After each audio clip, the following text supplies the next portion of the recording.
Hello friends, welcome to our channel Ganesh award. Friends, आज हम chemistry की श्रृंखला को आगे बढ़ाते हुए क्रिस्टलीय ठोस के प्रकार पढ़ेंगे।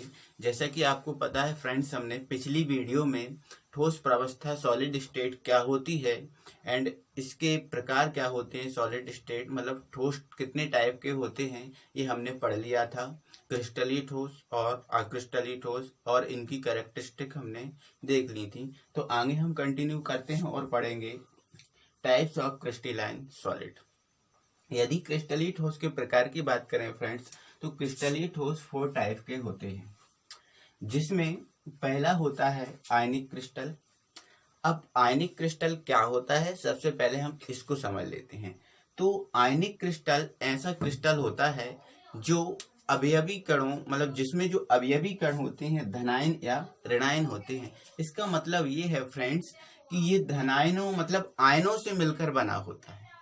अब आयनों में धनायन या ऋणायन हो सकते हैं और इस जो क्रिस्टल होता है, इस क्रिस्टल में जो आयन होते हैं वो एक दूसरे से आपस में आयनिक बंध द्वारा बंधे होते हैं। तो इस प्रकार के क्रिस्टल को हम कहते हैं आयनिक क्रिस्टल।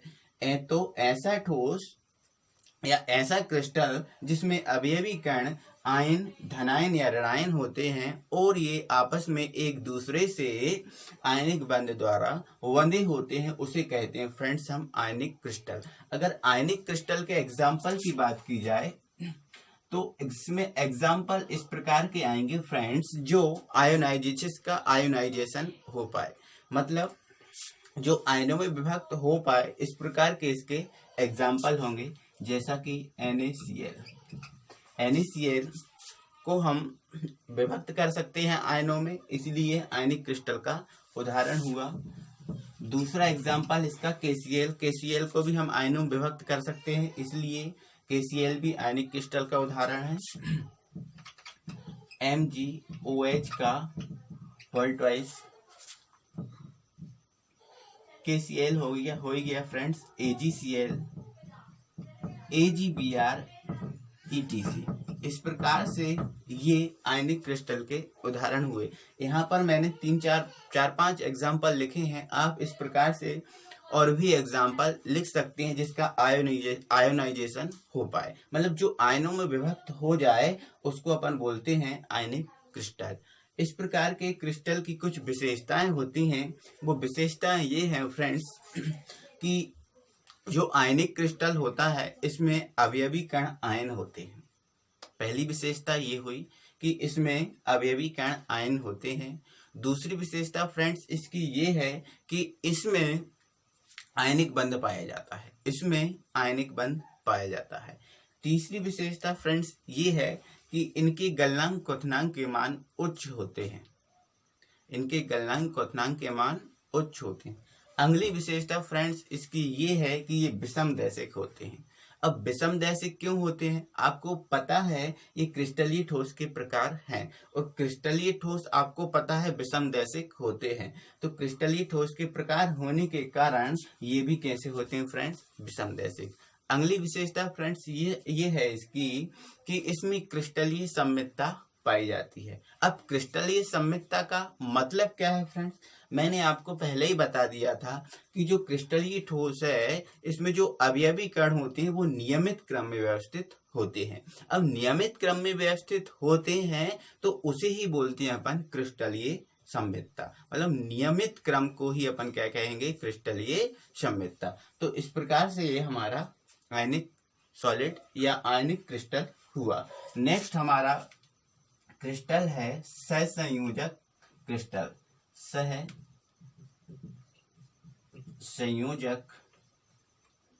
क्रिस्टल, जिसको हम इंग्लिश में बोलेंगे फ्रेंड्स कोवैलेंट सॉलिड।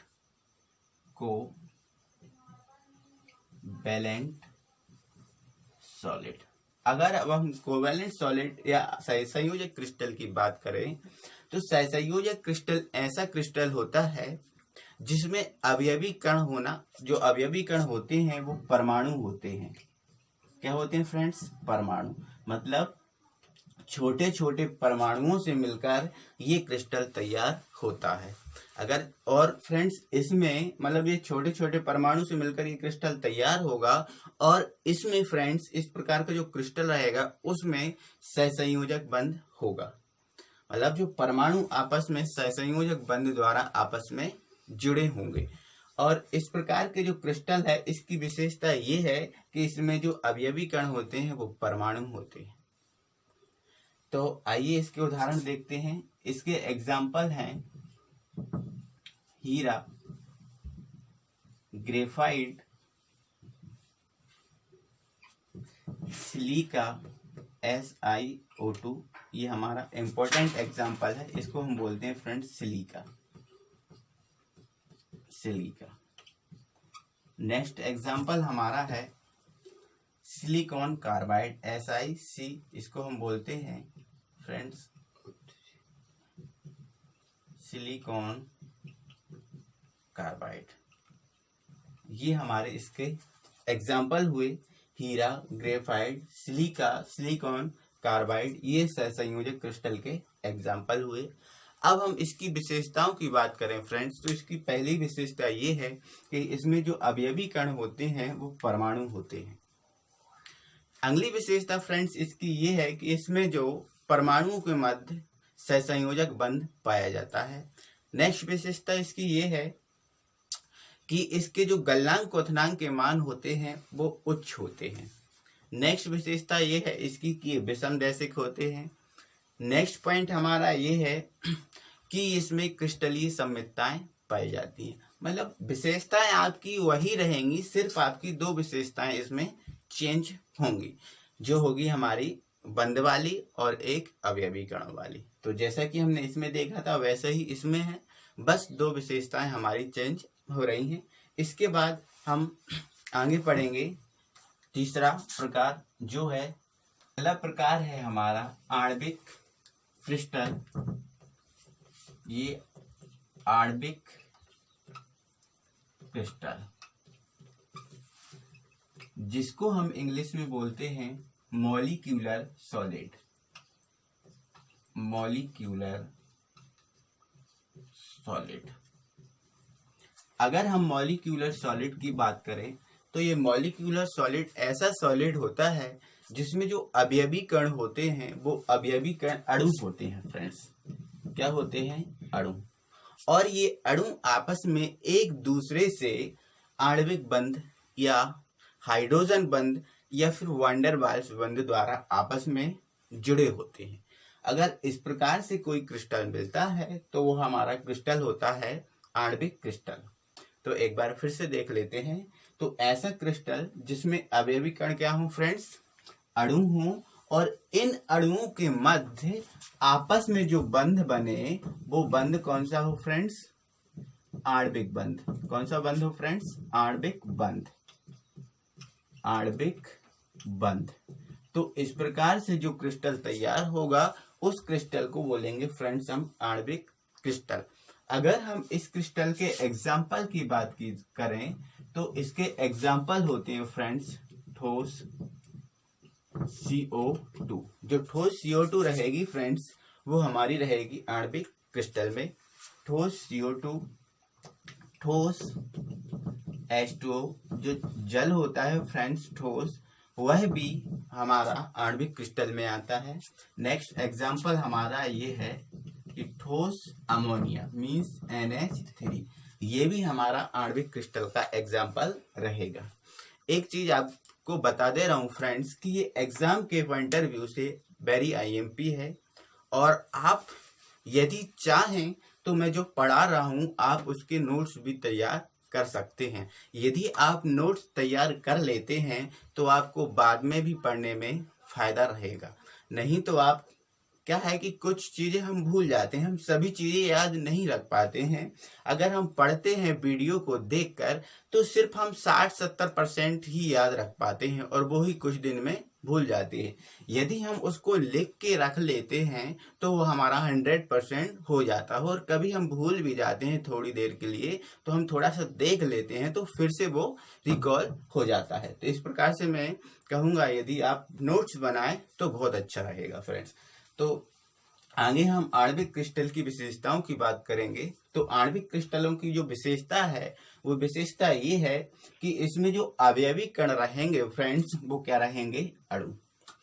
अब क्यों रहेंगे, मैं आपको पहले ही बता चुका हूं कि जो आणविक क्रिस्टल होता है वो अणुओं से मिलकर बना होता है, अणुओं से मिलकर बना होता है। तो इसमें जो अवयवी कण क्या हुए फ्रेंड्स, अणु। अवयवी कणों की अगर बात की जाए कि अवयवी कण आखिर है क्या चीज, तो अवयवी कण वह चीज होती है जिससे कोई पदार्थ मिलकर बना होता है, मिलकर बना होता। अब जैसे अगर हमारे अवयवी कणों की बात की जाए तो हमारे अवयवी कणों में क्या आता है, नाक, कान, मुंह, हाथ, पैर, ये सब हमारे अवयवी कण है। क्योंकि जो हमारी बॉडी पूरी तैयार हुई है वो हमारे इन्हीं चीजों से हुई है। तो कोई पदार्थ जिन चीजों से मिलकर बना होता है उसे ही कहते हैं फ्रेंड्स हम अवयवी कण। तो इस प्रकार से जो आणविक क्रिस्टल है वो अणुओं से मिलकर बना हुआ है। तो इस प्रकार से इसके अवयवी कण क्या हुए फ्रेंड्स, अणु। तो विशेषताओं की बात करते हुए देखते हैं हम। पहली विशेषता इसकी ये है कि इसमें अवयवी कण क्या होते हैं फ्रेंड्स, अणु होते हैं। अगली विशेषता फ्रेंड्स इसकी ये है कि इसमें आणविक बंध, हाइड्रोजन बंध या फिर वांडर वाल्स बंध पाया जाता है। अगली विशेषता फ्रेंड्स इसकी ये है कि इसके गलनांक क्वथनांक के मान उच्च होते हैं। ये तो हमारी सेम विशेषता है। अगली विशेषता ये है कि इसके यह विषम दैशिक होते हैं। क्या होते हैं फ्रेंड्स, विषम दैशिक। क्यों, क्योंकि ये क्रिस्टलीय का प्रकार है। अगली विशेषता इसकी ये है कि इसमें क्रिस्टलीय सममितता पाई जाती है। तो इस प्रकार से हमारा आणविक ठोस कंप्लीट होता है। आगे हम पढ़ेंगे फोर्थ प्रकार जो है धात्विक क्रिस्टल। धात्विक क्रिस्टल जिसको हम इंग्लिश में बोलते हैं मेटेलिक सॉलिड। कौन से सॉलिड बोलते हैं फ्रेंड्स, मेटेलिक सॉलिड। इसको या फिर एलिमेंटल सॉलिड भी बोलते हैं, sorry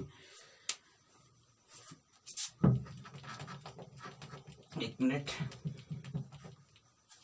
elemental solid, elemental solid, इसको एलिमेंटल सॉलिड भी बोलते हैं। अगर अब हम एलिमेंटल सॉलिड की बात करें तो ये ऐसा सॉलिड या ऐसा क्रिस्टल होता है जिसमें अवयवी कण होते हैं, धातु परमाणु होते हैं। अब धातु परमाणु की अगर बात की जाए तो धातु परमाणु क्या होते हैं, धातु परमाणु। हमें पता है हमारी आवर्त सारणी में बहुत सारी धातुएं हैं। अगर इन्हीं धातुओं में से कुछ धातुएं आपस में मिलकर ये क्रिस्टल अगर तैयार करती हैं तो उसे अपन बोलते हैं धात्विक क्रिस्टल। जैसा कि आप सभी को पता है कांसा, कि जो कांसा होता है वो कॉपर प्लस 10 से मिलकर बना होता है। तो इसमें जो अवयवी कण आ रहा है वो क्या है, धातु परमाणु। ये धातु परमाणु है। अब यहाँ से आप देख रहे हैं कि जो कांसा मतलब जो कांसा है वो धात्विक क्रिस्टल है। और कांसा किससे मिलकर बना, धातुओं से मिलकर बना, धातुओं से मिलकर बना। फ्रेंड्स यहाँ पर ये अधातु भी है, अधातु भी है। तो जरूरी नहीं है कि मतलब हर समय अधातु हो। तो धातु और अधातु से ही मिलकर जो मिश्र धातु तैयार होती है। तो सीधी सी बात हमारी ये है कि धात्विक क्रिस्टल में जितनी भी मिश्र धातुएं हैं वो सभी मिश्र धातुएं धात्विक क्रिस्टल में आ जाएंगी। और धात्विक क्रिस्टल में कौन होगा, धातु परमाणु। तो यदि धातु परमाणु आपस में मिलकर कोई क्रिस्टल तैयार करते हैं तो उसको बोलते हैं फ्रेंड्स अपन धात्विक क्रिस्टल। ऐसे ही अगर पीतल की बात की जाए, पीतल, तो पीतल आपको पता है कॉपर और जिंक से मिलकर बना होता है। तो यहाँ पर धातु परमाणु क्या हुआ, कॉपर हुआ और क्या हुआ, जिंक हुआ। तो इस प्रकार के क्रिस्टल में अवयवी कण होता है धातु परमाणु और इनके मध्य जो बंध होगा फ्रेंड्स वो धात्विक बंध होगा। कौन सा बंध, धात्विक बंध। अगर इसके हम एग्जाम्पल की बात करें फ्रेंड्स तो इसके जो एग्जाम्पल हैं वो सभी मिश्र धातुएं जाएंगी। जितनी भी जो मिश्र धातुएं बनती हैं वो सब धात्विक क्रिस्टल के एग्जाम्पल में आती हैं। अगर आपके एग्जाम्पल में आ जाता है कि मिश्र धातु किसके अंतर्गत आती हैं, तो आपका आंसर रहेगा धात्विक क्रिस्टल। तो हमारा इसका एग्जाम्पल क्या हो जाएगा, सभी मिश्र धातु। अब सभी मिश्र धातु जैसे